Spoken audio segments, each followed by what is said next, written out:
বন্ধুরা, গোবিন্দভোগ চালের পায়েস রান্না করব। গুঁড়ো দুধ জলে ভালো করে গরম করে ফুটিয়ে নেব। আর এই যে গোবিন্দভোগ চাল ধুয়ে রেখেছি। চাল অনেকটাই কম, দুধ বেশি, তবে পায়েসটা খেতে ভালো লাগবে।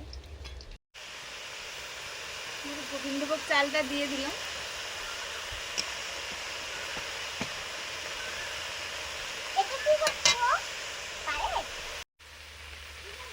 এলাচ, দুটো এলাচ দিয়ে দিলাম। দুধে চালটা সেদ্ধ হয়ে গেছে। এই যে এবারে খেজুর গুড়ের পাটালিটা দিয়ে দিচ্ছি।